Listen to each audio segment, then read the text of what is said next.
श्री सच्चिदानंद सतगुरु साईनाथ महाराज की जय। साई शक्ति में भक्त मंडल में आगे की कथा।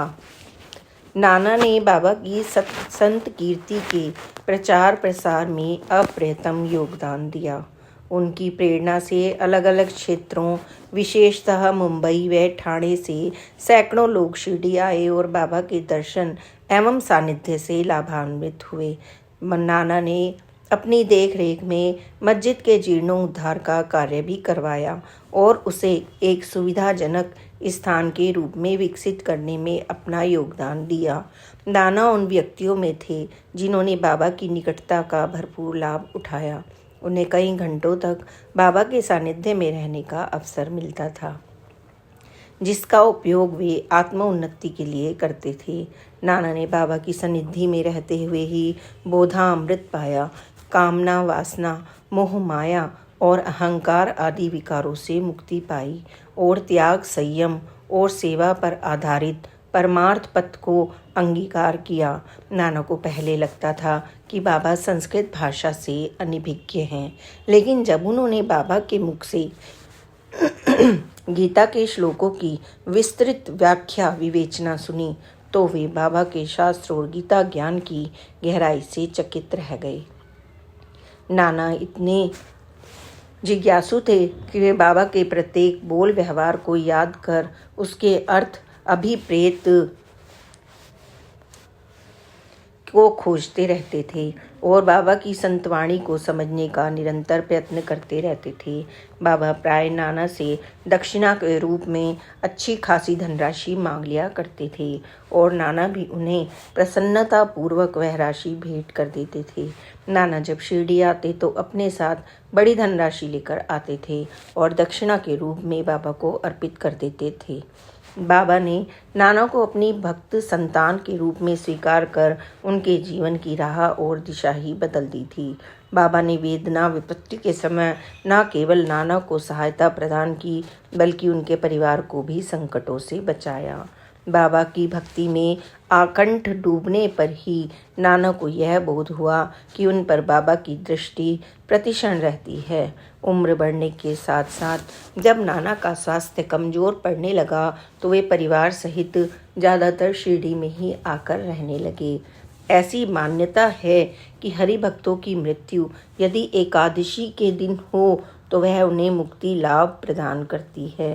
यह महज संयोग नहीं था कि बाबा के अनेक भक्त काशीराम, अप्पा, भील, महालसापति, तात्या पाटिल आदि की तरह नाना साहब चंदोरकर की मृत्यु भी एकादशी के दिन ही हुई। बाबा के भक्तों की पंक्ति में हरि सीताराम दीक्षित का स्थान भी अप्रतिम था। खंडवा के एक नागर ब्राह्मण परिवार में जन्मे काका उदार हृदय, भल मन, साहत और विनय से भरे हुए थे। वे मुंबई के सुप्रसिद्ध वकील थे और कांग्रेस नेता फिरोज शाह मेहता के प्रमुख शिष्यों में गिने जाते थे। एक बार लंदन प्रवास के दौरान ट्रेन में चढ़ते समय काका का पैर फिसल गया और उन्हें गहरी चोट लग गई। इसके बाद वे थोड़ा लंगड़ा कर चलने लगे। काका के पुराने मित्र नाना साहब चंदोरकर ने उन्हें कष्ट से मुक्त होने के लिए बाबा की शरण में जाने का परामर्श दिया। काका के मन में बचपन से ही किसी संत महापुरुष का सानिध्य पाने की आकांक्षा थी, जो इस परामर्श से पूर्ण हो गई। काका शिरडी पहुंचे और प्रथम दर्शन में ही बाबा ने उनके मन पर अधिकार जमा लिया और उनमें श्रद्धा का भाव जागृत कर दिया।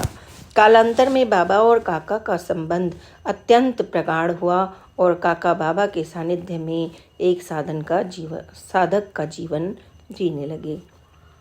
काका ने मुश्किल से 9 वर्ष बाबा का प्रत्यक्ष सानिध्य पाया था, लेकिन इस अवधि में यह स्थापित हो गया कि यदि बाबा देव हैं तो काका भक्त हैं और यदि बाबा दर्शन हैं तो काका उस दर्शन का व्यवहार है। बाबा और काका का संबंध एक संत के सानिध्य में संत भाव प्राप्त करने की कथा है। यह संबंध बताता है कि ब्रह्म पद पर पहुँचे महापुरुष की शरण पकड़ लेने पर कैसे सांसारिकता छूटती है और जीवन में परमार्थ बोध का उदय होता है। यह बहुत कम लोग ही जानते हैं कि जिस समय काका ने बाबा के दर्शनार्थ शिरडी आना शुरू किया था, उस समय वे सामाजिक, राजनैतिक एवं विधि के क्षेत्र में लोकप्रियता के शिखर पर थे। वे चाहते तो उन्हें किसी उच्च पद पर तत्काल नियुक्ति मिल सकती थी और वे अपार धन संपदा अर्जित कर आरामदायक जीवन जी सकते थे, लेकिन बाबा की सन्निधि में उनका मन मोह माया और पद लिप्सा से पूर्णतः मुक्त हो गया और वे लौकिक कामना वासना से भी दूर हो गए। जब बाबा का पैर शिरडी में पड़ा तो बाबा के दर्शन के लिए बार बार वहां जाने लगे। तब उनके व्यावसायिक साझेदार और मित्रों को कठिनाई महसूस होने लगी और उन्होंने एक एक कर उनका साथ छोड़ दिया। वे सभी मानने लगे कि काका पर शिरडी के किसी फकीर ने जादू कर दिया है और इसलिए वे बार बार शिरडी जाने से खुद को रोक नहीं पा रहे हैं। काका को शिरडी की राह क्या मिली? उनकी वकालत में होने वाली आमदनी बंद हो गई, सामाजिक राजनीतिक संबंध टूट गए और उन्हें कई बड़े पदों को त्यागने के लिए विवश होना पड़ा। इन बंधनों के छूटने से काका ना दुखी हुए और ना हताश।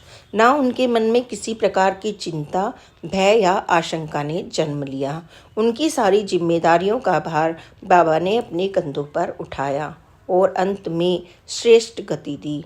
काका ने भी तन मन धन बाबा को अर्पित कर दिए और वे बाबा के प्रत्येक शब्द, कर्म और संकेत को बड़े ध्यानपूर्वक समझने लगे और उनके आदेश की पालना करने लगे।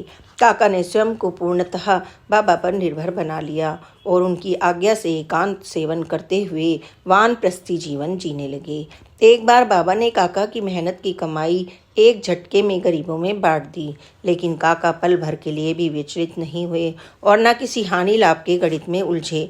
वे धन के आने जाने और कार्य के बनने बिगड़ने से होने वाले हर्ष विषाद से मुक्ति हो गए थे। उनका अंतःकरण उज्जवल बन गया और मन वैराग्य से भर गया। काका ने बाबा की अनुमति से शिरडी में अपना निजी भवन दीक्षितवाड़ा भी बनवाया और वे बाबा से भेंट में मिली कफनी पहनकर उस भवन की ऊपरी मंजिल पर एक साधक की तरह रहने लगे और नीचे की मंजिल भक्तों के निवास के लिए अर्पित कर दी। बाबा पहले काका को सिर्फ प्रसाद देते थे, लेकिन बाद में उन्हें अपने समीप बैठाकर भोजन करवाने लगे। काका के मन मस्तिष्क पर बाबा का इतना अधिक प्रभाव पड़ा कि जब कभी भी वे विले पार्ले स्थित अपने घर जाते तो वहाँ कुत्ते बिल्लियों में भी ईश्वरीय दर्शन कर उनकी सेवा करने लगते। बाबा ने काका को आश्वासन दिया कि अंत समय आने पर वे उनको विमान में ले जाएंगे। बाबा के समाधिस्थ होने के कुछ वर्ष के बाद ही काका ने हेमाड पंत के साथ एक ट्रेन यात्रा के दौरान बाबा का पुण्य स्मरण एवं चर्चा करते हुए बिना किसी घबराहट और कष्ट के मृत्यु का वर्ण किया। उस समय ऐसा लगा मानो काका सचमुच बाबा के विमान में सवार होकर स्वर्ग पहुंच गए हों। श्री सच्चिदानंद सतगुरु साईनाथ महाराज की जय। Please like, subscribe and share this channel. Om Sai Ram, जय साई राम, ओम साई राम।